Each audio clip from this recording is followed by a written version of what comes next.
Bonsoir, Monsieur Henri. Bonne Je vous année. écoute, hein. Je vous écoute. Ouais, Bonsoir, bonne année. Bonne année, bonne année. Ok, ok, d'accord. Moi, ma question, c'est, je voulais savoir, est-ce possible, parce qu'en 2024, j'avais demandé une date d'audience, mais l'immigration avait répondu d'attendre. Le mois de mai, l'immigration m'avait écrit pour envoyer toutes les preuves. J'avais envoyé toutes les preuves le mois de mai. Mais jusque-là, il n'y a pas de réponse. Je voulais savoir, est-ce possible de demander encore de nouveau une date d'audience? Ben, il est toujours possible. Mais est-ce qu'on va accepter? Est-ce qu'on va vous donner la date? Ça, c'est autre chose. Mais vous avez le droit de demander une date d'audience. Votre avocat demande la date pour vous, c'est pas vous-même. Ouais, je sais. C'est votre consultant, votre conseil. C'est votre conseil qui demande la date pour vous. Mais ça ne veut pas dire qu'on va vous la donner, hein. Je ne suis pas dans le dossier pour savoir, hein. OK. Mais c'est, Vous c'est, comprenez c'est, ce que c'est je veux toujours dire? possible de demander. On peut demander 2 fois. Même 10 fois, mais il faut maintenant qu'on vous le donne. Rien n'interdit. Il n'y a pas un nombre de fois OK, déterminé. d'accord. C'est bon. Mais le fait d'envoyer les preuves depuis le mois de mai et on n'a pas eu de résultat, de retour, et c'est possible aussi. Oui, c'est possible. Ils peuvent avoir reçu les preuves. Ils voulaient vous passer peut-être par la procédure moins complexe pour vous donner les papiers sans passer à l'audience. Hein? Parce que s'ils vous demandent les preuves, c'est parce qu'ils veulent voir s'ils peuvent vous donner les papiers sans passer à l'audience. Hein? C'est ce qu'ils veulent voir. Les gens ont dit que au moment de faire la demande de Nassau citoyenneté, ça fait problème, ça fait... Oui, c'est possible parce que chaque agent a son pouvoir discrétionnaire, sa façon de lire la loi. Mais je vais vous dire, hein, mais je vais vous dire, vous avez le droit en tant que résident permanent. Tout résident permanent ou tout citoyen canadien a le droit de vivre, de travailler et de s'établir dans la province qui lui convient. Ceci est consigné dans ce qu'on appelle la charte canadienne. La charte canadienne, c'est quoi? Le document appelé charte a une valeur constitutionnelle. Ça veut dire que la charte canadienne a été introduite dans le préambule de la Constitution canadienne. Donc, elle fait partie intégrante actuellement de la Constitution canadienne en quelque sorte. Donc, lorsque vous invoquez la charte, ça veut dire que vous avez invoqué la Constitution. Cette Constitution vous permet de vivre où vous voulez. Donc, une fois que vous décidez de déménager en tant que résident permanent, vous avez le droit. Parce que cette charte, d'ailleurs, est au-dessus des lois. La loi qui vous dit que vivez partout sauf au Québec est en dessous de la Constitution. Hein? Et il y a ce qu'on appelle le principe de la hiérarchie des normes juridiques. Hein? La norme inférieure doit respecter la norme qui est au-dessus. C'est comme ça le principe de la norme. La loi respecte la Constitution. Le règlement respecte la loi. C'est un peu comme ça que ça se passe. Donc, sur ce fondement, vous pouvez prouver. Et moi, je vais vous dire par mesure de prudence, vous devez montrer comment vous avez essayé de vivre hors du Québec.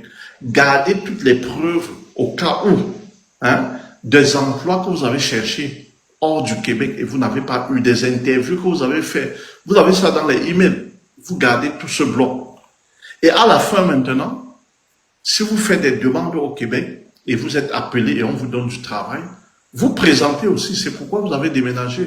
Et ce serait correct en droit. Ça ne veut pas dire que j'encourage les gens qui ont fait les programmes du Québec à vivre hors du Québec et ceux qui sont allés ailleurs à ne pas vivre là. Mais moi, je suis ici pour parler du droit. Il y a certains qui m'ont dit de faire attention, que non, moi je ne fais pas les discussions du quartier, hein. Je fais le droit, donc c'est une possibilité. Il y a certains qui disent simplement, non, vous aurez violé la loi. Vous pouvez être renvoyé du Canada parce que vous avez fait une déclaration mensongère. Non, votre déclaration au départ n'est pas mensongère. Ceci, je le dis, sauf lorsque vous avez été nominé par une province. Lorsque vous avez été nominé par une province, c'est plus complexe. Parce qu'à ce moment, vous avez signé un contrat avec la province qu'il faut respecter. Lorsque vous n'avez pas été nominé par une province, vous n'avez pas signé un contrat spécifique avec la province. Non. Vous n'avez pas signé le contrat spécifique. Vous avez dit votre intention de vivre hors du Québec. C'est tout. C'est cette intention que vous avez réalisée. Mais lorsque vous avez pris une nomination provinciale, c'est différent. Monsieur Simplice, si tu me permets, j'aimerais apporter, mais tu l'as déjà dit, hein. Vraiment, félicitations, bravo. Tu as fait le tour complet de la question. Tu as eu à faire des vidéos où tu as répondu à cette question. Bon, c'est sûr que les gens n'ont pas écouté ce que tu as eu à dire sur la question. Je pense que tu fais partie de l'un des consultants qui, tu fais partie de l'un des consultants qui parle et qui répond vraiment très clairement à cette question-là. Et il y a un enjeu autour de la question. Ah, merci.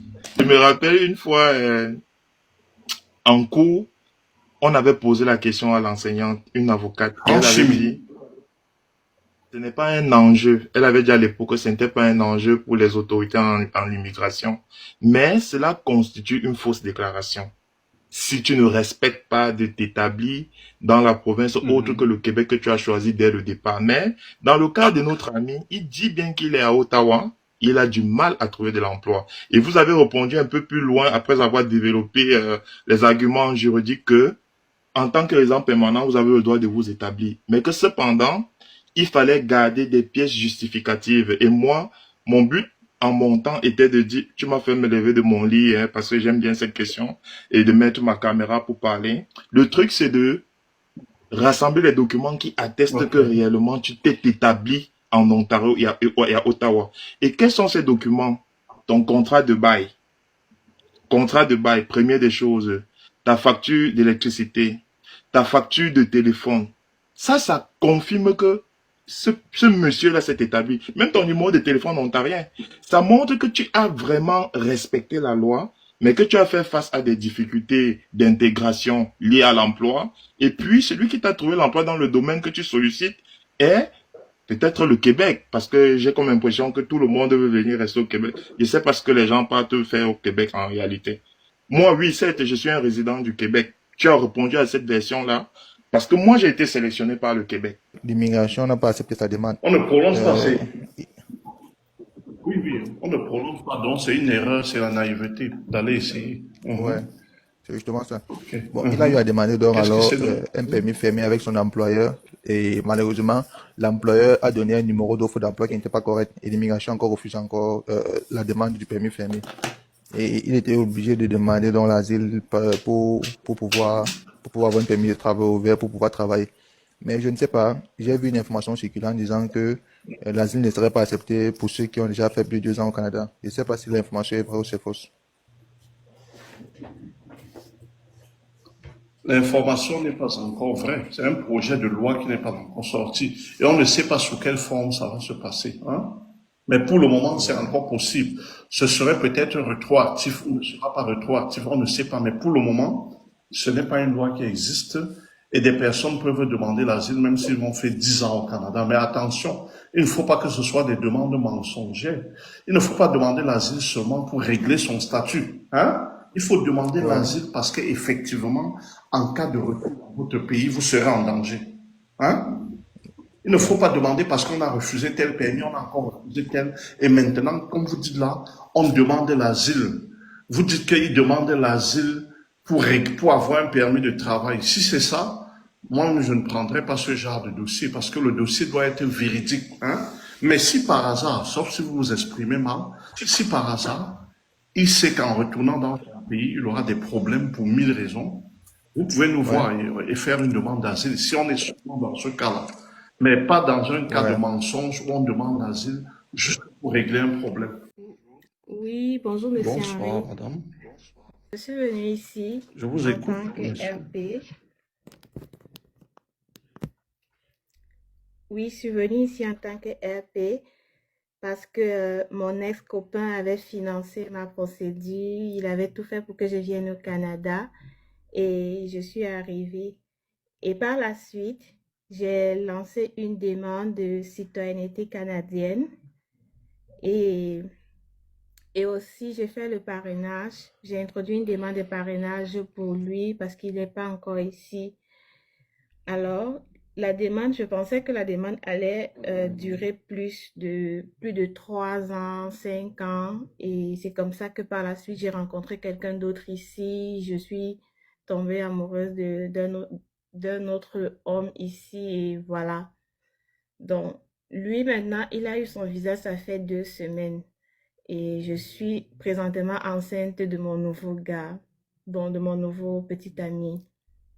Alors, j'aimerais savoir comment est-ce que je peux faire pour qu'on annule son visa parce que je veux plus qu'il vienne. Et aussi, j'ai peur que sa famille me lance le karma parce que c'est lui qui avait quand même financé ma demande pour que je vienne au Canada. Ta famille vous lance quoi? Ta famille lance quoi? Le karma, le karma, que sa famille me Que sa lance le famille, karma, me lance le le karma, karma. Oui. le karma. Quelqu'un a demandé d'aller avorter, c'est parce que je vous demande, hein. Alors, quelqu'un dit que vous êtes méchant, moi je ne vous juge pas. Bon, vous êtes juste une femme d'opportunité, c'est tout. Je ne suis pas venu vous juger, donc, hein? Vous, vous avez saisi la première opportunité quand vous êtes arrivé et entre-temps, vous avez déjà parrainé l'autre. Mais vous étiez marié avec celui-là ou pas? On était mariés, mais on Celui n'a qui est pas au pays. divorcé. Oui. Oui, mais pourquoi vous... Bon, vous voulez... Ok, moi je ne peux pas dire en tant que consultant, je ne vais pas juger vos problèmes internes pour vous demander pourquoi vous voulez annuler.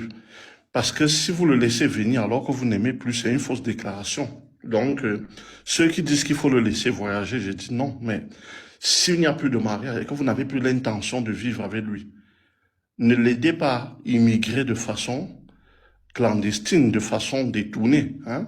Si ce n'est votre mari et que vous savez que vous n'êtes plus avec lui, vous êtes obligé de le laisser à distance et divorcer de lui. Mais attention, prenez une bonne décision, vous allez regretter. Hein? Évitez. Ne regrettez surtout pas. Asseyez-vous et vous vous rassurez que vous ne voulez plus de votre mari. Hein? Maintenant, s'il a déjà le visa, vous pouvez toujours annuler. Oui, tant qu'il n'est pas venu, vous pouvez appeler l'immigration pour annuler. Mais avant de le faire, madame, réfléchissez trop bien. Quand vous écrivez au bureau, et je vais vous rappeler, même avant de finir, on va continuer encore, je vous rappelle qu'il y a beaucoup de gens qui utilisent mon nom et tous mes coordonnées, même les photos de mes enfants, pour escroquer. C'est-à-dire, ils ont des comptes TikTok, Facebook, ils ont des comptes même TikTok. Je ne sais pas comment faire. Hein. Donc, s'il y a des gens qui sont bons en informatique parmi vous ou bien dans des réseaux là, savoir comment éliminer ces personnes, dites-moi. Mais sinon, en attendant, hein, donc, sinon, en attendant, sachez que Immigration Efficace a un site internet. On a ce compte TikTok. Vous cliquez sur la bio qui est là, vous aurez toutes nos adresses et tous nos numéros de téléphone. Un numéro au-delà de ça, faites attention. Hein. Envoyez l'argent. Si vous n'envoyez pas à mon nom là, c'est qu'il y a problème. Tchagan Zemi Henri Simplice. C'est moi votre consultant. Donc, tous ceux qui se sont fait arnaquer, malheureusement, je ne peux pas vous rembourser. Parce que moi, j'ai porté plainte même au Cameroun et partout contre des personnes qui utilisaient mon nom pour arnaquer, mais ça n'a rien donné jusqu'à présent. Donc, à vous d'être sage, hein, à vous d'être correct.